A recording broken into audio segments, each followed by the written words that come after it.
L'assurance ne propose que 150 000 francs. Perdre de l'équilibre. Il faut que je fasse très attention quand je fais un pas. Ici, je vais un peu sur le côté, au lieu de faire un pas, j'en fais deux. Et on lui a reproché d'avoir l'âge qu'elle avait. C'est pas de sa faute, hein. Mais elle allait très bien. Vous avez l'impression que l'assurance vous a floué, que vous êtes doublement victime?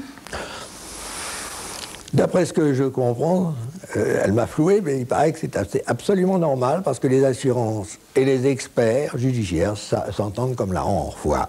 Lorsqu'il y a une expertise judiciaire, c'est que la compagnie d'assurance est assurée et est représentée dans 100% des cas, alors que la victime ne l'est que dans 10% des cas maximum.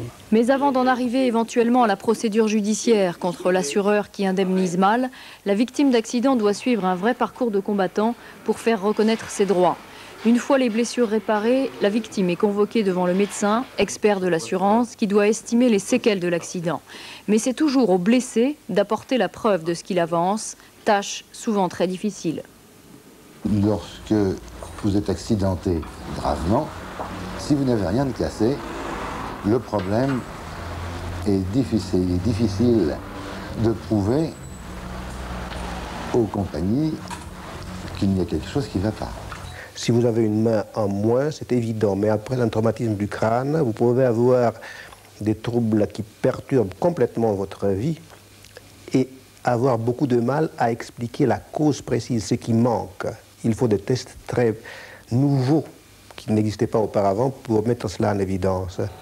L'évaluation du dommage par le médecin expert de l'assurance se fait selon un barème officiel où le taux d'invalidité est calculé en pourcentage. Mais l'indemnisation proposée ensuite par l'assureur varie considérablement selon l'âge, la profession, le dossier du blessé. D'où l'intérêt de se faire assister par un médecin de recours qui défendra la victime face au médecin de l'assurance. On est toujours influencé par la personne qui vous paye et on a toujours plus ou moins des comptes à lui rendre. Le médecin de compagnie d'assurance est payé par la compagnie d'assurance, le médecin conseil de victime est payé par la victime et donc on voit tout de suite quel est l'enjeu dans chaque cas.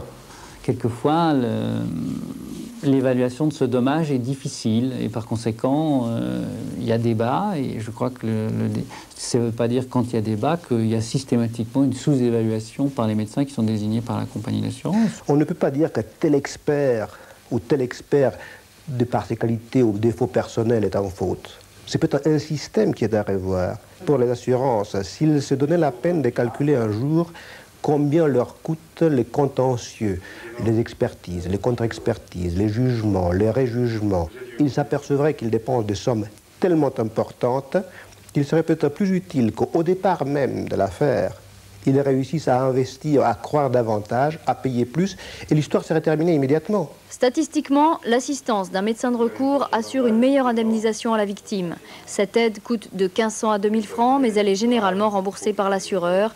Dans 50 millions de consommateurs, la liste des médecins de recours.